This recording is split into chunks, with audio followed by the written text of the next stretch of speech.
but you also learn that what is necessary. ఈ సినిమాకి ఏం నెసరీ నేర్చుకున్నాను. And I think the calmness is also coming from understanding how to go about my work. The calmness is also coming. మీరు calm అంటున్నారు, ఆ పదం వాడుతున్నారు. Yes, I feel much calmer in the last 3 years.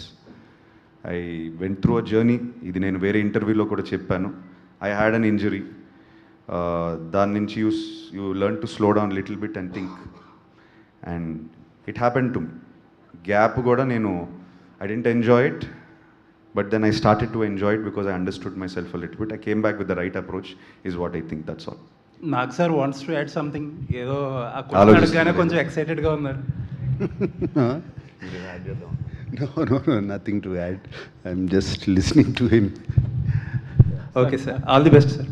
Thank you. Akhil గారు sir, అంటే నాగ్ సార్కి common ఇలాంటి looks చూడటం అంటే, కానీ అమల గారు మిమ్మల్ని ఆ లుక్లో చూసినప్పుడు ఎలా అనిపించారు అసలుకి? ఆమెకి ఎలా అనిపించింది అసలుకి? Very happy. I think first photoshoot అయిన వెంటనే నేను చూపించాను and she very very happy, very happy.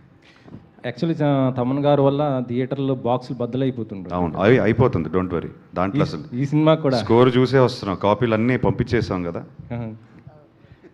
అంటే ఆయన కామ్నెస్ అని అడిగారు కదా, ఆయనకి పెళ్ళయింది. అది ఒక పాయింట్ మర్చిపోతున్నారు. అది ఆటోమేటిక్గా లైఫ్ కామ్ అవుతుంది. సో దానికి బరువు బాధ్యతలతో పాటు చాలా కామ్నెస్ ఆటోమేటిక్గా వస్తుంది life. This silence is before this Storm. లేదు, అఖిల్ చాలా నిజంగా చాలా హోల్డ్ చేశాడు. ఈ హోల్డెడ్ his emotions very right. I know what we all went through last 1.5 years. It was crazy journey. అంటే మాకు తెలుసు కదా, ఒక సీజన్ సీసీఎల్లో ఉండే ప్రెషర్ సినిమాలో ఉండే లాస్ట్ 15 ఏళ్ళుగా తీసుకున్న ప్రెషర్ తీసుకుంటాం. అలా it's not easy, but Akhil will make it very big. Sir Nagarjuna garu అప్పుడప్పుడు మెగాస్టార్ చిరంజీవి గారు చిరు లీక్స్ ఇస్తుంటారు సార్. చిరు లీక్స్ అని ఫ్యాన్స్కి ఒక బూస్టప్ ఇస్తూ చిరు లీక్స్ అని